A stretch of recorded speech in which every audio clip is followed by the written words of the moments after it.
Welcome to the Deep Dive. Today, we are taking on a titan whose influence shaped how billions and billions of dollars are invested, yet whose name is. It's often relegated to a footnote. When most people hear the name Charlie Munger, they immediately think, oh, right, that was Warren Buffett's longtime partner. That's the one, yeah. And while that is, factually true, he was absolutely instrumental in building the greatest investment vehicle in history, Berkshire Hathaway. That definition just completely undersells the man. It absolutely does. It undersells his monumental impact, his own independent career, and just the architecture of his thinking. Right. Charlie Munger, who was born on New Year's Day, 1924, and passed away in November 2023, just shy of his 100th birthday, he was so much more than a business partner. So much more. I mean, to even label him just as an investor is kind of a disservice. He was an attorney, a highly disciplined financial manager, a philanthropist, and I think crucially, a synthesizing philosopher whose whole output was dedicated to identifying and exploiting human irrationality. That is precisely our mission today. We dove deep into the source material, the detailed biography, his legal career track, those often overlooked early performance numbers, and of course, his famous collected wisdom to synthesize the story of Munger's life. Our goal is to find out why Buffett himself called Munger the architect of the modern Berkshire Hathaway business philosophy. It was Munger who drove that crucial conceptual pivot, the one that turned Berkshire from, a traditional deep value firm into the diversified powerhouse we know today. And to truly contextualize Munger's significance, you have to appreciate the sheer breadth of his simultaneous roles. He served as the vice chairman of Berkshire Hathaway from 1978 until he died. That's the one everyone knows. That's the headline, yeah. That's the headline. But for decades, he was also running Wesco Financial Corporation as its chairman, serving as the chairman of the Daily Journal Corporation. And he was a founding partner of the revered California law firm Munger, Tolles & Olson. So he's operating in law, publishing, and finance all at the same time. All at once, all while serving as Buffett's chief intellectual rudder. He was the man Buffett depended on to challenge and really refine his own ideas. So the big question for you, the learner, is this. How did a successful lawyer and financial analyst pivot to create a philosophical framework, what he called elementary worldly wisdom, that just fundamentally changed how some of the world's most successful investors think about risk, decision-making, and opportunity? Right. How do you build something like that? How do you create an intellectual model that lasts for generations? His approach was a true intellectual latticework. I mean, he constructed it piece by piece, drawing models not just from finance, but from physics, biology, psychology, history. He insisted that the most complex problems in one field often yield to, pretty simple solutions from another. So we're going to trace that path. We are. We're going to trace that path, starting with the formative years that shaped his fundamental discipline. Okay, let's unpack this and trace the beginnings of that framework, starting right back in Omaha and his really unexpected educational trajectory. When we look at Munger's early life, you see this immediate establishment of deep roots and a tradition of rigor. Charlie Munger was born in Omaha, Nebraska on January 1st, 1924. And right away, we see the foundation of his lifelong connections to power and structure. His grandfather, Thomas Charles Munger, was a highly prominent figure in the region. He was a U.S. District Court judge appointed by none other than President Theodore Roosevelt. Wow. So that suggests a pretty early exposure to high-level decision-making and legal structure, right? Absolutely. And this Omaha connection is deeper and more personal than just the legal lineage. Right. There's the Buffett connection. Exactly. When he was a teenager, Munger actually worked a job which he reportedly found incredibly boring at a local grocery store called Buffett & Son. And the owner of that store was Ernest P. Buffett, who was Warren Buffett's grandfather. Exactly. So while the two future partners wouldn't truly meet and connect until much, much later, after Munger had established his own career path out in California, the roots of their shared Midwestern background and their intertwined family histories were already there. They were established in Nebraska soil. But his formal education path was anything but traditional or linear, which I think speaks volumes about his eventual intellectual curiosity and his willingness to just pivot. Yeah, you see that right away. He initially started at the University of Michigan studying mathematics, a field that, clearly instilled the logical rigor essential to his later models. But the outbreak of the Second World War quickly changed his course. He dropped out in 1943 at the age of 19 to serve in the U.S. Army Air Corps. He eventually earned the rank of second lieutenant. His military service, though, provided this absolutely crucial and unexpected academic detour that really set the stage for his West Coast life.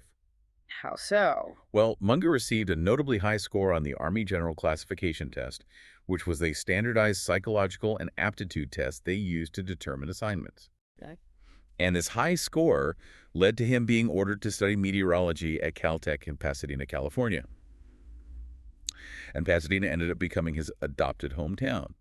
It's where he would live for most of his adult life, raise his family, and build his financial empire. So it was a completely unplanned geographic and intellectual pivot, dictated entirely by his test scores and the demands of the war. That's amazing. It really highlights his early adaptability, doesn't it? And it's the legal mind, the lawyer's mind, that truly shaped his eventual financial rigor.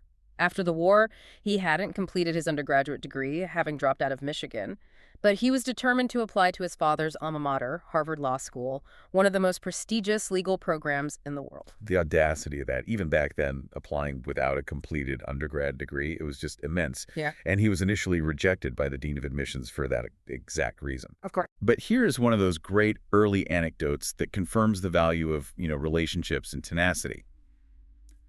The dean of admissions relented after a call came in from a powerful family friend, the former dean of Harvard Law, Roscoe Pound.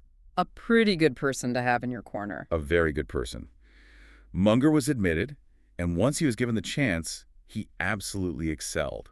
He became a member of the Harvard Legal Aid Bureau and graduated in 1948 with a Juris Doctor degree, receiving magna cum laude honors. So the speed and quality of his work just spoke for itself. It really did. So he clearly had the intelligence, but he used his legal education not just to practice law, but to refine his thinking into a system. He settled in California and was a founding partner of Munger, Tolles & Olson in 1962, which quickly became, and it remains, a hugely successful and respected firm. But he quit law in 1965. Right. He quits to focus entirely on managing investments. It sounds like law gave him the essential structure, that ability to identify holes in arguments and weaknesses in systems, but investing offered the philosophical challenge he was craving. That's the perfect distinction. Law teaches you how to think critically, how to identify risks and hidden liabilities, and how to argue from multiple perspectives, all skills that are necessary for analyzing a business. But Munger himself credited his core business success not just to his legal background, but to an even earlier pursuit, card playing. The poker player's rulebook for business. This is where we get the first real glimpse of his core strategy, this asymmetry of opportunity, which is just central to everything he later taught. He developed this skill during his time in the Army and in college. Munger didn't view card playing as gambling. He saw it as a transferable lesson in probability and capital management, which is essential for business and investing. And he distilled it down into a rulebook. He did. He distilled this learning into what became his fundamental rulebook. And it's beautifully simple in its articulation. He said, what you have to learn is to fold early when the odds are against you. Or if you have a big edge, back it heavily because you don't get a big edge often. Opportunity comes, but it doesn't come often, so seize it when it does come. That is a philosophy that just flies in the face of modern portfolio theory, which, often preaches constant activity and broad diversification. Completely. Munger's approach is such a clear, almost brutally rational philosophy. It's focused on patience and concentration. It's not about playing every hand. It's about rigorously reserving your energy and your capital for the few times the odds are overwhelmingly, mathematically in your favor. And that focus on rarity and value led him to directly criticize the prevalent trading mentality. He argued that treating company shares like baseball cards, meaning frequent, high-volume trading based on predicting short-term market movements, is a guaranteed losing strategy over the long run. Yeah, he asked, why would you spend your life trying to predict the irrational behavior of emotional human beings? Exactly. He wanted to focus on deep intrinsic value, consistency of quality, and holding power, not market sentiment or, fleeting excitement. He realized early on that if you don't have an edge, you shouldn't play. And most people, he believed, don't have an edge most of the time. This philosophical rejection of frequent trading, rooted in the poker table, immediately leads us into his early career as an investor and the pivotal shift that eventually united him with Buffett. This philosophy, patience, concentration, and just backing your best ideas, it immediately leads us into the next phase of his life, his transition to full-time investment management. We'll call this the shift to concentrated investment and the pivotal Berkshire partnership. Right. And it's so important to remember that Munger wasn't immediately linked to Buffett's growing empire. He was building his own stellar independent track record first. He was a superstar in his own right. He absolutely was. In 1962, the same year he co-founded his law firm, he also formed an investment firm called Wheeler, Munger and Company. And the performance numbers from that era, I mean, they cover a period that included significant market upheaval, and they're truly astounding. They're often overshadowed by the later Berkshire fame. What are we talking about numbers-wise? So during the period of 1962 through 1975, Munger's partnership generated compound annual returns of 19.8%. 19.8%. We need to unpack that for the listener because that is a massive number, especially when it's compounded over 14 years. We're talking about the compound annual growth rate, or CAGR, and it essentially means that on average, year after year, the value of that partnership grew by nearly a fifth. Exactly. And that compounding effect is what generates true wealth. When you compare Munger's 19.8% CAGR to the Dow Jones Industrial Average's annual appreciation rate of just 5.0% during that exact same period, well, it's a stark difference. He was generating nearly 4 times the market return. That isn't just luck. No, that's proof right there that Munger was a super investor in his own right, achieving market-defying success through his specific concentrated approach. And that remarkable performance was so notable that Buffett dedicated a section of his famous 1984 essay, The Super Investors of Graham and Doddsville, specifically to Munger's results. Munger was living proof that superior long-term returns could be achieved by focusing on inherent value and avoiding the market's emotional swings. But the journey wasn't a straight line up. I mean, that 19.8% CAGR was achieved through tremendous volatility. The sources show he wound down the partnership in 1976 after significant back-to-back losses, 32% in 1973 and another 31% in 1974. Oof. Those were extremely turbulent years for the stock market, right? The oil crisis, high inflation, but those losses really underscored the risks inherent in highly concentrated investing. They do. It must have been a painful exit, dissolving the partnership right after such large drawdowns. Yeah, but it highlights his underlying rational discipline. I mean, did the dissolution signal a failure, or was it a calculated retreat based on his poker philosophy? I think it signaled a recognition that conditions were changing and the best opportunities had dried up for that specific vehicle. But crucially, in that same period, he also showed his long-term conviction power in a contrasting move. The anecdote of liquidating Mitchum, Jones, and Templeton. Right. He bought control of this publicly traded competitor of Wheeler Munger at $3 a share, took it private, and 10 years later liquidated it at $180 per share. A 60-fold gain over a decade. That is the big edge, back it heavily, poker principle, and pure action applied over a long horizon, ignoring all the short-term noise. It perfectly illustrates the idea that Munger could tolerate short-term volatility or even the dissolution of a partnership if he believed in the ultimate fundamental value of the underlying business. This principle of buying deeply undervalued yet sound businesses became the lifeblood of his next major vehicle, Wesco Financial Corporation. Wesco was essentially the Munger sandbox, wasn't it? It's where he applied the philosophy that would eventually define modern Berkshire. He was the chairman from 1984 through 2011, and it eventually became a wholly owned Berkshire subsidiary. Right, and it started out simply as a savings and loan association, headquartered in Pasadena. But Munger used it as an intellectual and financial platform to acquire and operate diverse ventures, demonstrating the nascent Berkshire model on a smaller, more centralized scale. So he used the float. He used the float, the cash generated from the insurance operations, and the S&L to purchase operating companies and marketable securities. It came to control Court Furniture Leasing, Precision Steel Corp., and Kansas Bankers Surety Company, among others. And most importantly, the Wesco equity portfolio became this famous proving ground for his concentration strategy. Absolutely. The Wesco equity portfolio held over $1.5 billion in concentrated investments. And these weren't speculative growth stocks. They were a who's who of American blue chips that Munger knew intimately.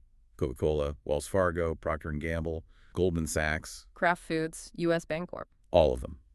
This portfolio was the practical demonstration of Munger's core belief. Holding a concentrated number of stocks companies he knew extremely well and understood the intrinsic value of what would produce superior long-term returns while minimizing risk. He famously said you don't need 50 stocks. You need 5 great ones, and you need to know everything about them. That was his whole philosophy. And the Wesco annual meetings in Pasadena became legendary because they provided this unvarnished view into Munger's mind, independent of the huge spectacle of the Omaha meeting. They were basically mini Omaha meetings, but maybe more intimate and intellectually rigorous. I think that's a great way to put it. The sources describe Munger interacting with shareholders at considerable length, sometimes speculating on weighty moral and financial issues, like what Benjamin Franklin would do in the given situation. Wow. That level of philosophical rigor and detailed commentary tells you everything about his personality. He was encouraging people to use history, physics, and morality, not just spreadsheets, to make investment decisions. So Munger had already established himself as an investment giant and a philosophical innovator.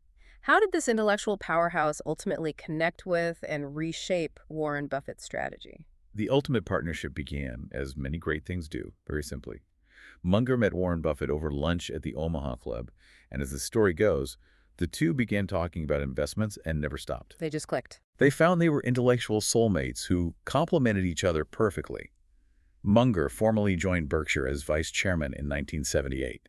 And the sources, particularly Buffett's own words, they make it clear this was far more than a board appointment. Oh, far more. Buffett openly acknowledged that Munger was his closest partner, and in 2024, after Munger's passing, Buffett gave this profound account of Munger's role in his annual letter to shareholders. He used that powerful metaphor that we opened with. That he was the architect. He was the architect of modern Berkshire Hathaway's philosophy. Buffett noted that while he himself was skilled at building, Munger was the one who designed the plans. He also noted a remarkable dynamic of humility in Munger, stating Munger was part older brother, part loving father, and that Munger never sought credit. Buffett said Munger happily let him take the bows and receive the accolades, even when Munger knew he was right about a crucial business decision. Which is an incredibly rare dynamic in the high-stakes world of finance and ego. It speaks volumes to Munger's ego control and his absolute focus on the correct long-term outcome, regardless of who got the credit. So let's zoom in on the specific architectural change Munger brought. Because before Munger, Buffett was famously a student of Benjamin Graham, focused primarily on buying cigar butt stocks. Right. These cheap, troubled assets trading below their liquidation value with one final puff of profit left in them. Graham's philosophy was quantitative, focused purely on the margin of safety regardless of the underlying quality of the business. And Munger argued that this approach, while safe, was ultimately suboptimal and it capped their returns. Exactly. Munger convinced Buffett that it was fundamentally better to pay a fair price for a wonderful business, a high-quality company with sustainable competitive advantages, than to pay a cheap price for a bad business that required endless fixing or liquidation. That shift from deep value liquidation to quality growth, that was the single most important architectural change Munger brought to Berkshire. How did he make that case? Was there a specific business that sort of exemplified this paradigm shift? The primary example that's always cited is the acquisition of See's Candies in 1972.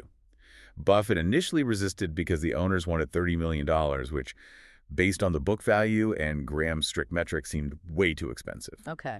Munger strongly advocated for the purchase, arguing that See's had an intangible quality pricing power driven by brand loyalty that was worth far more than the tangible assets suggested. So Buffett bought it, paid what seemed like a premium based on the old rules. And See's Candies went on to generate billions of dollars for Berkshire over the decades, requiring very little new capital investment. It proved Munger's point. A truly wonderful business, even if you buy it at what seems like a high price, will compound wealth dramatically over time. This shift was profound. It changed Berkshire's mandate from passively managing distressed assets to actively owning high-quality, long-term engines of compounding growth. And this pivot, driven by Munger, is why they started purchasing companies like Coca-Cola, which had the brand, the moat, and the enduring quality Munger insisted upon. This brings us perfectly to the philosophical engine that powered Munger's entire worldview, a system he developed not just for investing, but for life. This shift in business philosophy leads us right into Munger's true intellectual legacy, which we'll call the latticework of worldly wisdom and the Lollapalooza effect. This systematic way of thinking is what's memorialized in his collected wisdom, largely published in the book Poor Charlie's Almanac. Munger's philosophy centers on this idea of creating a mental model framework, a latticework, built from what he called elementary worldly wisdom. Worldly wisdom, I love that. It's a great phrase. He believed that nearly every complex problem could be solved, or at least avoided, by drawing knowledge from a diverse set of fundamental disciplines, not just the field the problem came from. He specifically advocated for synthesizing knowledge from mathematics, physics, history, economics, and above all, psychology. It's the antithesis of specialization, isn't it? If you only know finance, every problem looks like a PE ratio problem. But if you know physics and psychology and history, you have a much broader toolkit. Precisely. The goal is not just to be brilliant in one narrow field, like financial modeling, but to think across disciplines to ensure you are considering all the variables and potential failure modes. For instance, he advocated borrowing the idea of critical mass from physics, the idea that results don't scale linearly, but once you reach a certain threshold, the result just explodes exponentially. And he applied that to business growth and reputation building. Yes. And the power of this approach is that it dramatically reduces the chance of meeting catastrophic problems in the first place because you have considered failure modes identified by entirely different domains. I love that observation made by author Peter Bevelin, who noted Munger's incredible ability to unlearn my own best-loved ideas. That is the sign of a truly synthesized, flexible thinker who uses these models to actively check their own confirmation biases. Yes, the models are a defense mechanism against self-delusion. And central to Munger's entire lattice work was the foundational idea of high ethical standards. He did not see ethics as an academic pursuit. He saw it as an integral business model. Munger was very clear about this. Good businesses are ethical businesses. A business model that relies on trickery is doomed to fail. So he viewed ethics not as some constraint on profit, but as an essential component of creating a sustainable, long-term business model that earns trust and therefore longevity. And he used specific philosophical concepts to criticize what he viewed as catastrophic modern failings. He gave a profound talk in 2010 where he referenced the American philosopher Charles Frankel when discussing the 2008 financial crisis and the philosophy of responsibility. What was Frankel's concept? Frankel's core concept essentially states, a system is responsible only to the degree that the people who make the decisions bear the consequences of those decisions. So if you can make a terrible decision and offload the risk before the consequences materialize, the system is fundamentally irresponsible and it's designed for disaster. Exactly. Munger applied this directly to the loan systems that created the housing bubble. He criticized systems where people making the loans, often through what he termed lies and twaddle about the borrower's ability to pay, could promptly dump those loans onto someone else, like institutional investors, without bearing any responsibility when those loans eventually defaulted. Right.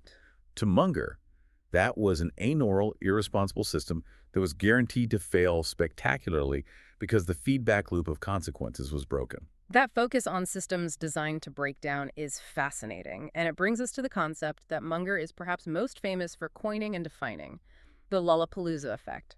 This is where multiple factors pile up on top of one another to produce an extreme, often irrational result. This is where his synthesis of knowledge, especially from psychology, becomes absolutely crucial. Munger used the term Lollapalooza effect for the phenomena where multiple biases, mental models, or psychological tendencies act together simultaneously and crucially in the same direction. So it's not just one thing, it's the combination. It's the combination. When this confluence occurs, it doesn't just increase irrationality, it greatly multiplies it, leading to outcomes far more extreme than any single factor could produce on its own. He famously called it the confluence that turns human brains into mush. It's the compounding effect of human folly. And the power of defining it is that once you name it, you can avoid it. Munger provided two spectacular, concrete examples during his famous 1995 talk at Harvard, which he titled The Psychology of Human Misjudgment. He did. And let's start with the one that seems the most mundane, but reveals the deepest psychological layers. The Tupperware party. The Tupperware party, okay. The Tupperware party is Munger's perfect, small-scale example of Lollapalooza. On the surface, it's just someone buying plastic containers. But Munger argued there were 3, 4, or 5 powerful psychological biases all aligning to compel a purchase. Let's detail them thoroughly, because understanding this dynamic is essential to avoiding market frenzies. All right, what's the first bias that gets triggered the moment you walk in the door? The first is the reciprocation tendency. The hostess invited you, gave you a party, provided refreshments. There is a deeply ingrained subconscious or conscious tendency in human nature to feel obligated to reciprocate that gesture. And the easiest way to relieve that social debt is by making a purchase, even a small one. Exactly. So that social obligation is the entry point. But then you get the next bias that solidifies the transaction, the consistency and commitment tendency. Okay. During the party, You are encouraged to handle the products, often to give positive feedback. You might verbally say, "Oh, I love the seal on that lid," or "That container looks incredibly useful."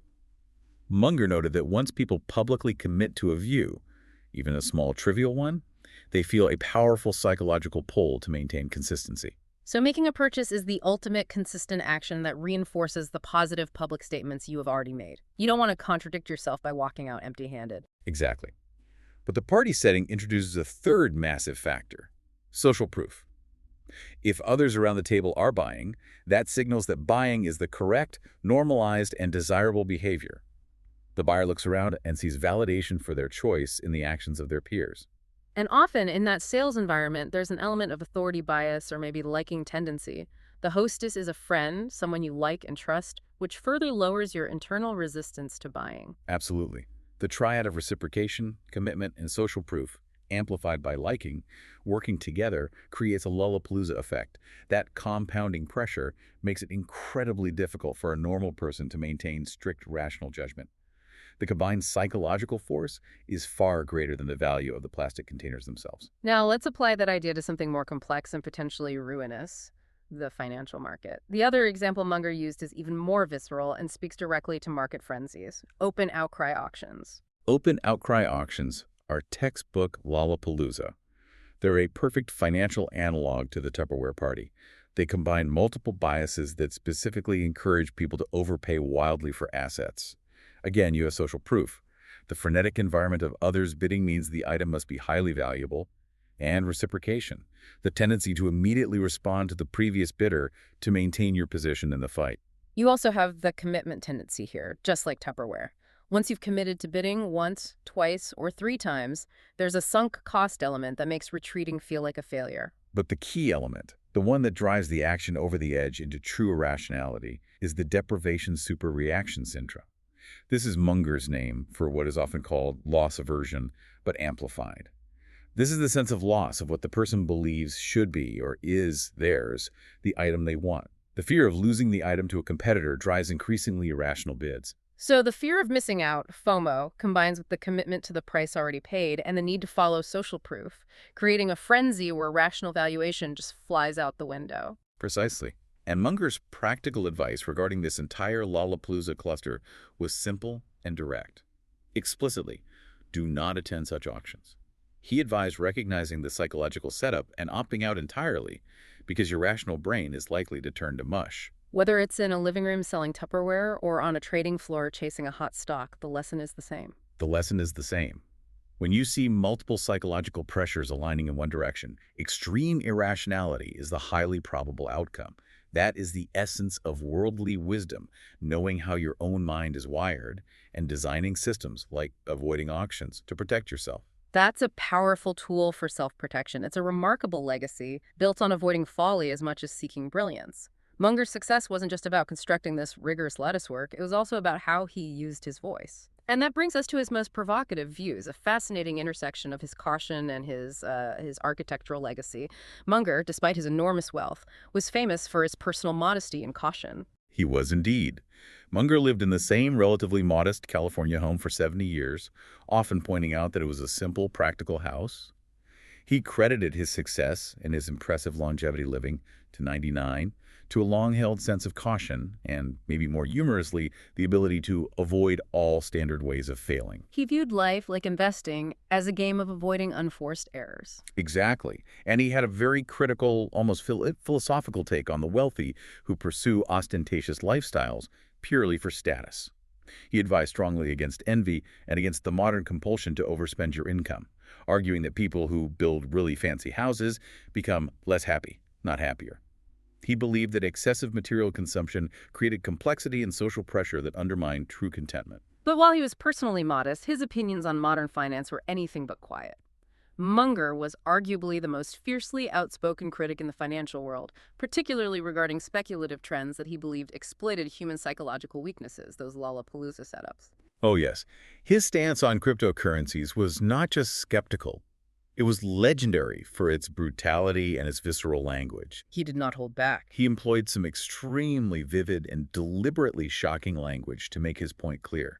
He called Bitcoin in particular noxious poison, stupid, immoral, and disgusting. Munger saw zero utility outside of criminal transactions or, facilitating speculation. I think I remember a quote about trading, something unsavory. The sources quote him using a highly critical analogy for the speculative frenzy, saying, it's like somebody else is trading turds and you decide, I can't be left out. He also likened it to a venereal disease and advocated for banning its use outright in the United States. Wow. So his view was fundamentally that it lacked intrinsic utility, encouraged dangerous speculation, and was detrimental to civilization's long-term interests because it enabled fraud. Pretty much. Yeah. And he wasn't just criticizing the asset.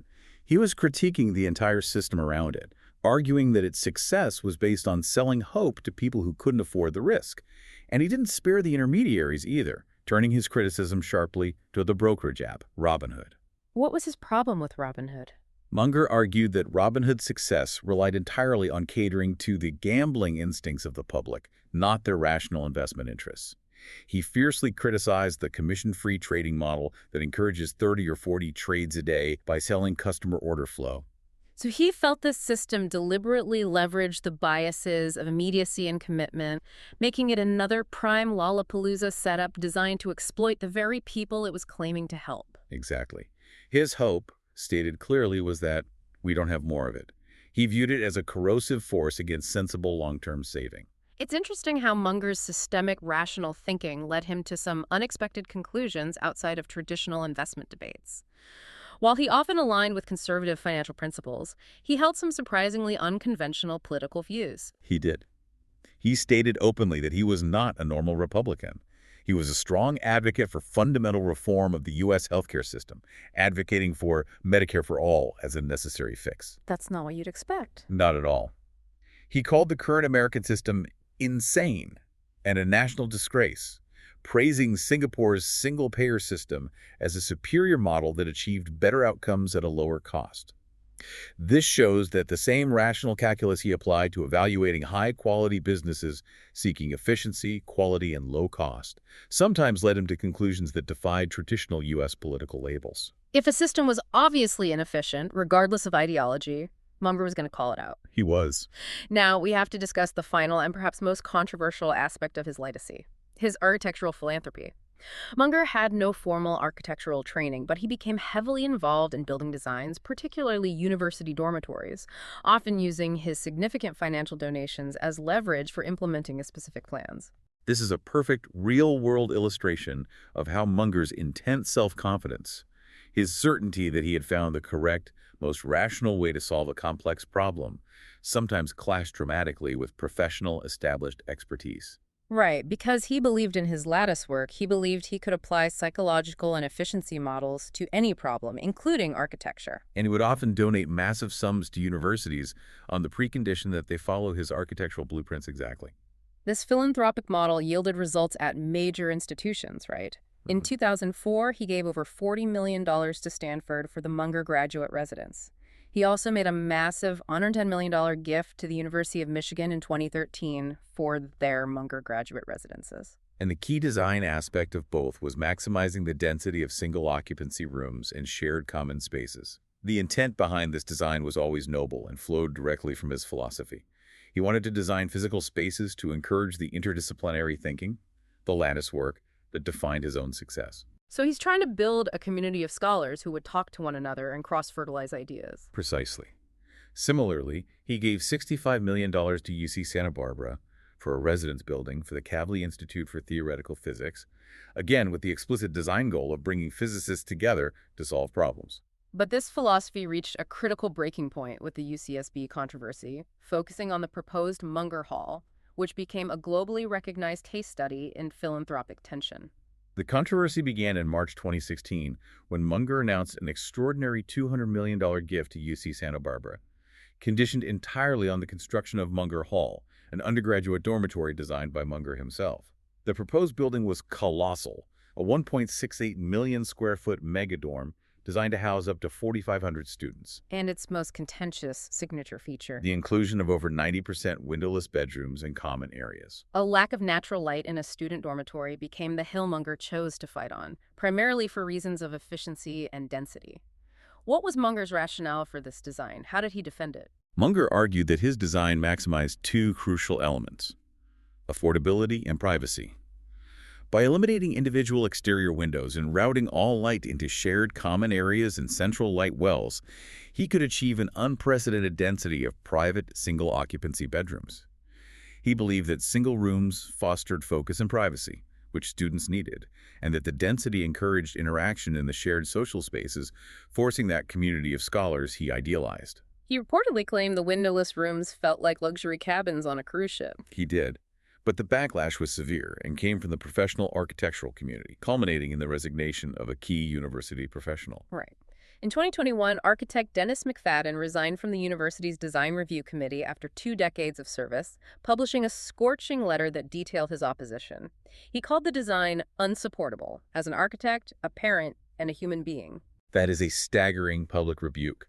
And McFadden's central point was that Munger's design ignored documented evidence regarding human well-being. He argued that access to natural light, fresh air, and views of nature significantly improved the physical and mental well-being of occupants, especially students under stress. So he characterized Munger Hall as a social and psychological experiment with an unknown impact on the lives and personal development of the undergraduates the university serves. In essence, yes. Munger's rigorous application of efficiency and density models clashed violently with established knowledge of human psychology and physiology. The very system Munger preached, drawing from multiple disciplines, seemed to have failed him here, as he overruled the expertise of architects and psychologists in favor of his own cost and density model. So Munger, the architect of worldly wisdom, ran into a real-world dilemma where his model was considered fundamentally detrimental to the mental health of thousands of young adults. What was the final outcome of that $200 million gift and the windowless dorm planes? After years of widespread backlash and mounting pressure from students, faculty, and professionals, UC Santa Barbara ultimately abandoned the project. The university announced the decision in August 2023. And as a result of the failure to follow his strict precondition, Munger formally withdrew his $200 million pledge of support, concluding this very public battle over the architecture of community just months before his death. A powerful cautionary tale about the limits of generalist expertise. As we wrap up this extensive deep dive, the trajectory of Charlie Munger's life is remarkably consistent, even in its pivots. He transitioned from a highly successful specialized lawyer and concentrated investor, evidenced by that market-crushing 19.8% CAGR in his early partnership, into a synthesized generalist thinker whose greatest contribution was applying mental models across disparate fields. He was the force that fundamentally redefined how Berkshire Hathaway moved away from cheap, troubled assets toward enduring quality. Yes. And it's fascinating how his discipline was forged in periods of intense pressure. Just a few final biographical details really underscore his sheer tenacity and preparation.